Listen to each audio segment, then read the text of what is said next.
Welcome to the Side Hustle to Small Business podcast powered by Hiscox. I'm your host, Sanjay Parekh. Throughout my career, I've had side hustles, some of which have turned into real businesses. But first and foremost, I'm a serial technology entrepreneur. In the creator space, we hear plenty of advice on how to hustle harder and why you can sleep when you're dead. On this show, we ask new questions in hopes of getting new answers.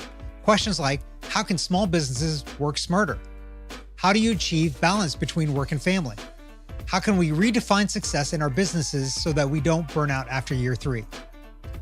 Every week, I sit down with business founders at various stages of their side hustle to small business journey. These entrepreneurs are pushing the envelope while keeping their values. Keep listening for conversation, context, and camaraderie.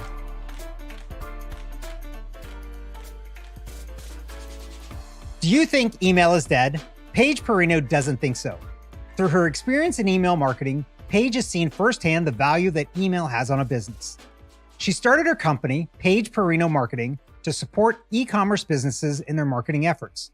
Here today to talk about her business, setting boundaries, outsourcing, and pursuing projects that excite you is Paige Perino. Paige, welcome to the show. Thanks, Sanjay. Happy to be here.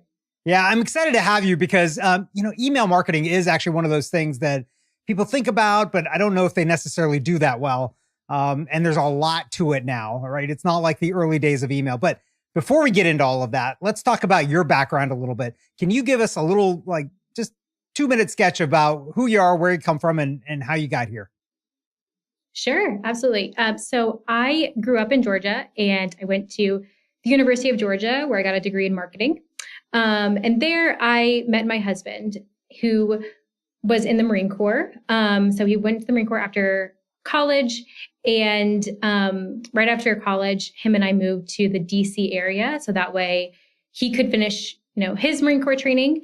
And during that time, I got a job with Wedding Wire. So that was my first job after college. And I started as an email marketing associate.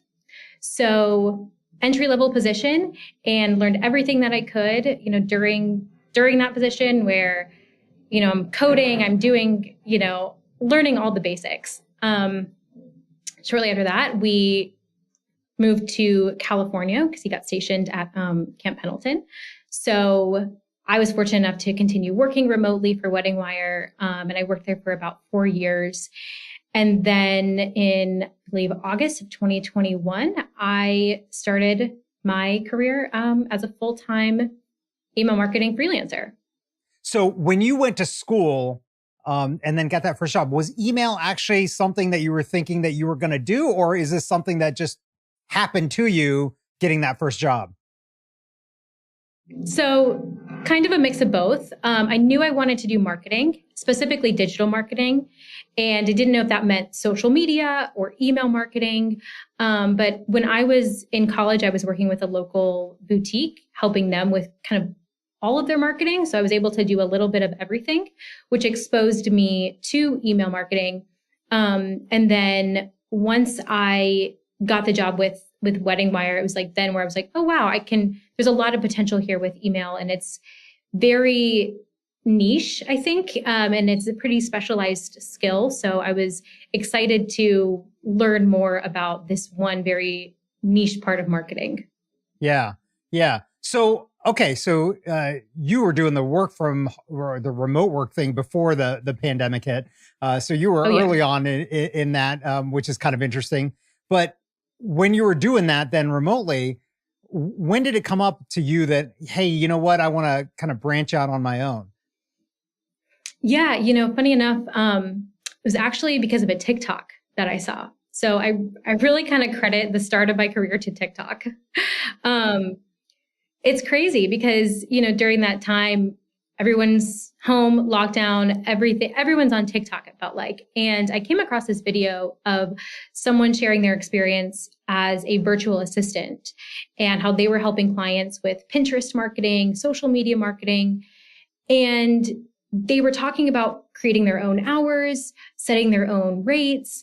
And I was like, wow, this is really interesting. I knew that freelancing was an option, but I never really saw the full scope of it until someone else shared their experience. And it was then that I started to do a little bit more research started, watching all of her videos and started investing in an online course that would teach me about how to set the foundations really for my business.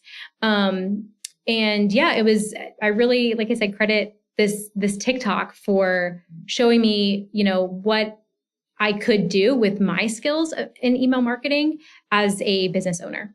So did you discover this while you were still working and then started doing this as kind of a side hustle, or? I did. Yes. So I think for about the first 6 months or so into, this business venture, it was really just about researching and gaining experience, taking small clients here and there, working on my website, but all of this was happening while I was working full time. So I would spend, my evenings and weekends taking a new course, doing a new project, things like that, just to get myself exposed to what it was like to start a business. Yeah. So, so that's a hard thing to do, trying to juggle having a full-time job and then starting up a new thing. How did you manage the time there with life and everything else? And you were in California, your husband was stationed there. Maybe he was deployed. So, how did that all factor in? Yeah, actually, funny that you brought up deployment, because that's exactly why I started investing in this, because he was deployed during that time. So I suddenly had all of this time on my hands and I was inspired by this TikTok. I wanted to learn more. And so I started to, like I said, take these courses. And I really just started to set aside a few hours a week. That really helped me to stay motivated, but not overwhelmed with everything. So even though my husband was gone, I was still trying to keep myself busy with these courses and, with my friends and family, et cetera. So yeah, by keeping, a few hours a week that were dedicated to this really helped me to stay balanced between my full-time career and this side hustle. And this sounds like something that you hear a lot of military spouses that end up doing side hustles or doing additional things because their loved one happens to not be there because they're deployed. Were there other folks that you knew that were there in California that were doing the same kind of thing? Well, I met people eventually. I think we were in California for about 3 years before he deployed. So it gave me an opportunity to really create a strong friend group there. And I had other friends whose significant others had already deployed. So I knew kind of what to expect going into it. My sister-in-law, my brother-in-law, he was in the military as well. So he was deployed at one point. I had my sister-in-law to talk to about it. So there were other people I was around who had experienced it. And that was really helpful as well. Yeah. Yeah. I imagine the military also helps with this as well, right? It helps with spouses that are trying to do side hustle. I hope they're doing something like that. Yeah. If not, they should be. Right. Yes. They have a bunch of resources like Facebook groups, just like ways to connect with other people. And yeah, it was really nice to have that network of military spouses, going through similar things and just being a support system. Yeah. Okay. So you're on this journey. You're spending time learning and trying to figure this all out and to launch your own thing. What is the thing that tells you okay, now's the time to now leave full-time job and go all in on the new venture? What pushed you over that edge? Yeah, I think so. At this point in my career, I had been with the company for about 4 years, and I was feeling like I was just ready for a new challenge. Wasn't 100% sure what that meant yet until I started to invest my time and energy into this side hustle. But I think what really started to pick up for me and what really motivated me to pursue this full time was the demand that I saw for this. I was starting to see more and more people reach out to me with these services. I didn't realize the value that email marketing had until I started connecting with other people outside of my corporate position. Because in my corporate position, it was pretty narrow in the fact that, I'm working with the same team members, I'm working with, we're working towards the same goals. But once I was able to step out of that and see how email marketing can affect a beauty industry or, a service-based business, something that was totally different than what I was in, I saw so much potential for growth. So by being exposed to these different industries and brands, I saw the potential, and I knew that the skills that I had were valuable, and I wanted to serve as many people as I could. So let's talk about that for a second. How did you figure out or find these people to discover that there was this potential, this unmet need out there? Did you go just asking people, like, how did you find the first client? How did you find additional clients? What was that process for you? Yeah. I'm laughing because my first client was my dad. And best client I could have asked for, it was a perfect first client. I could make mistakes, and he has his own business, so he was able to kind of guide me through, and that was such a great learning experience. So, if you're looking for clients and you're nervous about where to get started, see if you can support a family member or a friend, because it just takes some of the pressure off. So I'm fortunate that I was able to start with him. But then my first non-family member client, I found through Clubhouse, which I don't know if you remember what Clubhouse was. It was about a year and a half ago. It was this huge app that just kind of blew up. It was, all audio communications. And people will go into these rooms and have conversations with people in similar industries. And I started just listening. And then I started speaking. And then I started sharing my experience. And someone eventually reached out to me saying they needed email marketing support. So that's when I was like, wow, I didn't even realize I could connect with people like this. And then I started to build up my Instagram, and I was able to connect with other women in business on Instagram. Someone reached out to me there. And then a lot of it was word of mouth. So as my business continued to grow, more people heard about me and were able to recommend me. So that has been, now today, word of mouth is my number one source for clients. Okay, that's awesome. Yeah, you never know kind of that serendipity of something that you do, that what it might lead to down the line. So I think you're the first person I've ever heard of tell me that Clubhouse was how they found their first client, their first non-family member client. Yeah. But that's kind of a neat story right there. It's unfortunate that some of those tools and apps that were doing those audio rooms have kind of blown up and gone away. But it is what it is. It was a trend. Yeah, exactly. So now looking back, you've been doing this now for a couple of years. Well, it's a year, 2 years, a year and a half, a year. 1 year. So I don't know if you've got this perspective yet or not, or maybe you do, depending on what's happened. But what do you feel like the biggest risk is that you've taken in starting this business? Has there been something that you're like, man, this is putting all the eggs in one basket or something? When I first started this job, my husband and I were going through a huge transition period in both of our lives. We were living in California at the time, and he was getting ready to get out of the Marine Corps and start grad school. And I was just feeling emotionally, mentally ready to leave my corporate position and start something new. And all of this kind of happened at the same time. So we're going from two very stable sources of income, one from the military, one from a corporate position, to him going to graduate school with no income and me pursuing my freelancing career. So we really did risk, going from two stable incomes to one risky income. And that was definitely the biggest risk. And it was really hard starting out because, I'm like, I don't know where this is going to go. And I'm just grateful that my husband was so supportive in everything and really encouraged me to pursue this. We were fortunate that we were able to prepare ourselves. We saved ahead of time, like I said, I had started doing this research, I think about 6 months before I officially took it full time.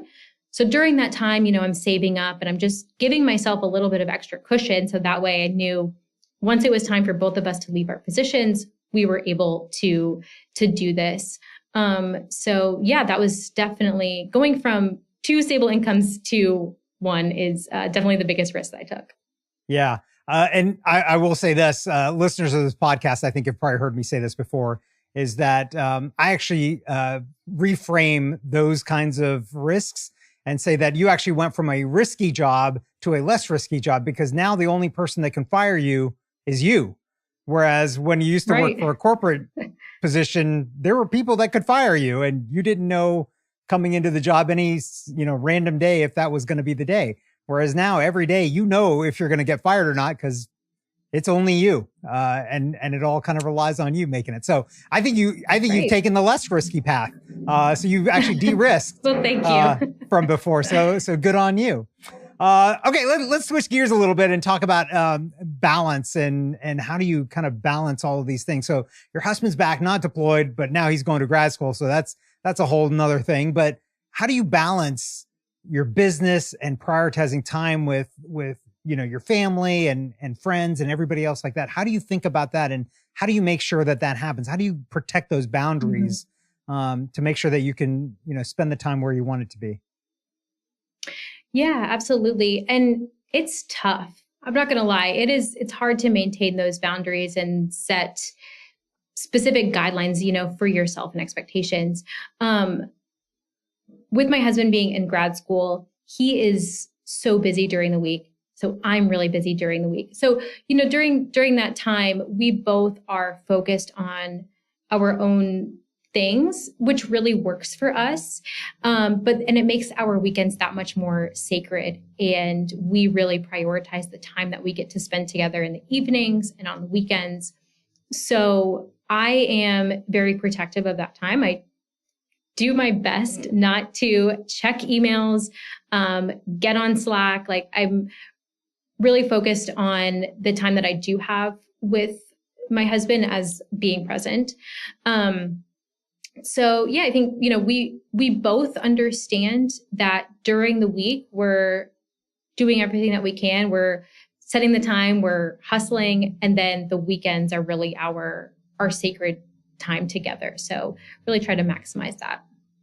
Yeah. Yeah. So I want to dig into something you just said there. You mentioned Slack, and Slack is usually only mentioned when you have a team. And so far we've only talked about you. So do you have a team? Who's on the team? I do. Yes. So I have a virtual assistant and she's not on Slack with me, but I do have a freelancer, an email marketing freelancer who supports with client projects, and she's on Slack. But, I also have a client who I connect with over Slack as well. It just seems to be the best channel of communication. So when I have, client projects or when I'm communicating with my other team member, I try to set boundaries and time limits on Slack. So that way I'm not checking in, on Saturdays or Sunday evenings, things like that. But yes, yeah. I do have two team members. Okay. And what drove you to think about getting a virtual assistant? Like, what was it that you're like, I need help with this? Yeah, it was the small tasks that seem small, but take up a significant amount of time repeatedly. For example, checking my email inbox, and following up with leads. That lead generation portion of my business is huge. But if I'm focused solely on lead generation, I can't manage my current clients that I have. And so then I also have social media, and that has been a huge part of her responsibilities, is making sure that I have the content that I need, that I'm engaging with accounts and just staying present. So she's really helped me to take care of these tasks that are important for my business, but that kind of take me out of my area of expertise, which is email marketing. Yeah, that's interesting. I think a lot of people struggle, and I got to admit, I've struggled too with this, of like, when is the right time to hire a virtual assistant? And and for what really, and how to delegate tasks. So it sounds like you've kind of really honed in. Your virtual assistant really does just a couple of things. What made you hone in on those tasks as the thing that you wanted to outsource to somebody like that? Well, I started taking inventory of what was taking away energy from me and what was giving me energy. And so I was finding that engaging on social media, and while it is exciting and I do like to connect with other people, I found that it was taking up a lot of my time and I could spend hours on Instagram. But that was taking me away from my business. And so that was the first place where I was able to recognize I need support here. Same goes with lead generation and just making sure that I'm following up with clients. I could have an email that hasn't been responded to in a couple of days because it just slipped my mind. But by having someone else hold me accountable, that's allowed me to be more present and respond quicker to emails and give my clients a better experience overall. Yeah, doom scrolling through Instagram is probably not the best way to build a business. So whatever you can do to avoid that is a good thing. So let's dive into kind of some other tools. Like we've talked about Slack, and you talked about Instagram as one of your main things. But are there any other technologies or apps or systems that you've implemented for yourself or for your team that you'd recommend? And kind of if you could share, like, how did it help you launch your business? Sure, absolutely. And I will say, before getting into the tools and platforms and everything like that, I will say that there are so many out there now that the best piece of advice I can give is to find one and stick with it. It's so easy to get distracted by all these different tools, but I found the most success is that when I can utilize a platform to maximum potential. So whatever that platform is for you, just utilize it to the most that you can. For me, I've found that Notion is really helpful. Notion is a project management tool that my virtual assistant and I use to stay organized on content, leads that need replying to, things like that. It's just like a really one place for everything. And then with my clients, I use Asana to track projects. So those are two tools that I use almost daily in my business. Yeah, those are two great options as well. And I think for a lot of people, I think your advice is really great there of like, don't get distracted. Don't be the dog in the movie Up that gets distracted by the squirrel, right? Like don't do that, because there's always going to be a new tool out there with something shiny that whatever you're using doesn't have, but that doesn't mean that it's worthwhile necessarily to make a shift and have to relearn everything. Exactly. And I was finding too that, especially when I was just starting my business, that I was the same thing. I was like, oh my gosh, I can build a website. I can, work on my branding. I can work on a logo. There were so many different things that were taking my attention away from just getting started. Yeah. And I find that, once I've made a decision and saying, okay, I'm going to work on my website today. That's what it's going to be. Then that has helped me to progress and just get things done. And it doesn't seem as overwhelming, when you just take one project at a time. Because it's so easy to get overwhelmed and distracted by what you could or could not be doing, so many different things. Yeah. The blessing and the curse of having the internet, right? Before the internet days, it was a lot harder to get distracted because you didn't have anything to entertain you. Sure. So here you go. But then again, without the internet, we couldn't do email. So, it kind of goes hand in hand. So absolutely. Last piece of advice for our listeners, for folks that are thinking about taking the leap and launching a side hustle or taking their side hustle into a full-time business like you did, other than not getting distracted by the shiny new features of some new app and tool, what advice would you give them? Absolutely. So when you're thinking about starting your business, I think it's easy to think really big. I could create this global company with hundreds of employees. And while sometimes it seems exciting, can also prevent you from taking any action at all because you don't even know where to start. And I know that I felt this way too when I was starting my business. So I would say just start small. Start with one project at a time. Start by building your social media presence. And then once you feel comfortable with that, take on your website or start your lead generation. There are so many small ways to get started that are going to continue to add up over time. So just start with something small and really get it to a place where you feel comfortable before taking on anything else. I love that. I love that. And email should be one of those things that you should think about doing. Absolutely. Because there is a lot of value in email, and email is not dead, no matter what other people tell you. Paige, it's been awesome having you on the show. Thanks a lot for coming on. And if people want to find you, where can they find you? Yes. Well, thank you for having me. You can find me on Instagram. My handle is Paige Perino Marketing, and join my email list as well. So you can sign up from my Instagram bio. But thank you so much for having me. I really appreciate it. Thanks again. Thank you for listening to this week's episode of the Side Hustle to Small Business podcast, powered by Hiscox. To learn more about how Hiscox can help protect your small business through intelligent insurance solutions, visit hiscox.com. That's HISCOX.com. And if you have a story you want to hear on this podcast, please visit hiscox.com/share your story. I'm your host, Sanjay Parekh. You can find me on Twitter at Sanjay, that's SANJAY, or on my website at sanjayparekh.com.